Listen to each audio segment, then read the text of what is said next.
Hey America, how's it going? Just wanted to let you know, big fan. I admire you guys. You know, nobody would blame you for being selfish, but you guys are not selfish at all. You're not focusing on your own problems.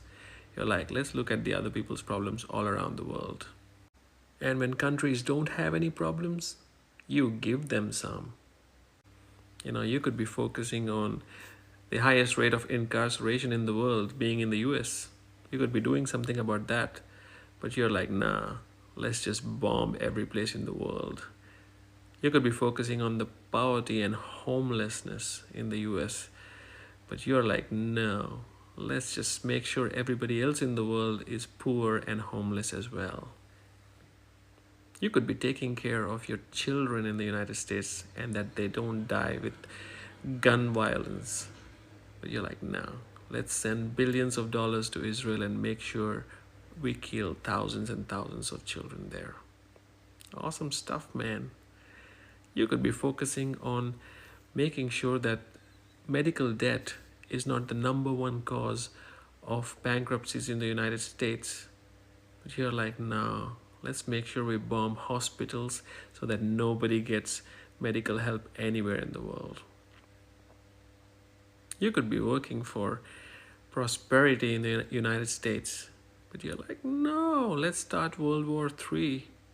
I like how charitable and selfless you guys are being about everything in the world right now. Not trying to be all me, me, me, me, me. Taking care of the rest of the world. You guys are leading from the front. Pretty amazing. Big fan. The security situation does not look good. In the beginning, it was good, but then NATO had some ideas about how to make it not good, and now, surprisingly, it is not good. It's undoubtedly the worst in my lifetime, and I suspect in yours too. I've spent most of my lifetime trying to make it so bad, but now I'm surprised that it worked. So now it is the worst. Russia's defense industry is producing huge numbers of tanks, armored vehicles and ammunition. It is much less than what the United States produces, but we don't talk about Bruno.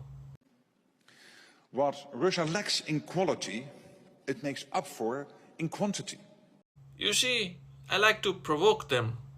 We have been provoking them for so long, and then they produce more and more of these tanks and guns and bombs, and we are surprised. With the help of China, Iran and North Korea. Some of the other countries that we provoke all the time. This all points in one clear direction.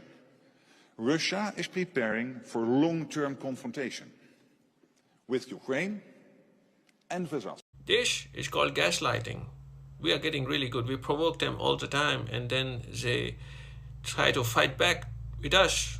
And we go, oh, surprise, we are so surprised. You want war? You want long-term war with us? Because we are provoking you all the time. We are so surprised.